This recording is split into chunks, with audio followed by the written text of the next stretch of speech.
திருமணமாகிற எல்லா பெண்களுக்கும் 1 பவுன் நகை, ஒரு பட்டு புடவை.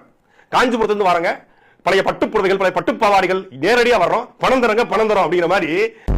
அதாவது ஓவி ஓபிமாங்கல்ல, நீ அடிச்சு விடு, வரப்போறது தெரிஞ்சிச்சு, ஓவி ஓபியை போட்டு விடு அப்படின்னு சொல்லி அடிச்சு விட்டுட்டு இருக்காப்ல.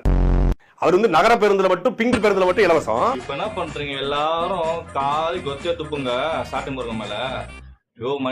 கேடுகிட்ட மனுஷா, நீங்க வந்து விஜயலட்சுமி திரும்ப விஜயலட்சுமி அவங்க வந்து உங்க கட்சிக்காரங்க மேல, உங்க சீமானண்ண மேல எவ்வளவு குற்றம் சாட்டினாங்க.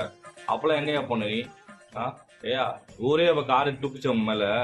எத்தனை வாட்டி அவங்களை கருக்க வச்சுன்னு சொல்லிட்டு எத்தனை கம்ப்ளைண்ட் கொடுத்தாங்க, போலீஸ் கம்ப்ளைண்ட், கோர்ட் கேஸ்ல உங்களை இழுத்து போட்டு சாத்தினாங்க. அப்பெல்லாம் உங்களுக்கு அறிவு கிடையாதா? இப்ப மட்டும் விஜய் என்ன பத்தி பேசுறீங்க? முதல்ல ஒழுக்கத்தை பத்தி நீங்க பேசக்கூடாது முதல்ல, சரியா? உங்க கட்சிக்காரங்க, உங்க கட்சி அண்ணன் தலைவர் எல்லாரும் பத்தி நீங்க முதல்ல தெரிஞ்சுக்கணும் முதல்ல, சரியா? அப்ப கேடு அதெல்லாம் விட்டுட்டு இப்ப வந்து பேசுறீங்களா? வெக்கம் கெட்டவனுங்களா? முதல்ல அவங்க முந்து பின்னாடி அழுக பாருங்க, அப்புறம் மத்தால பேசுங்க.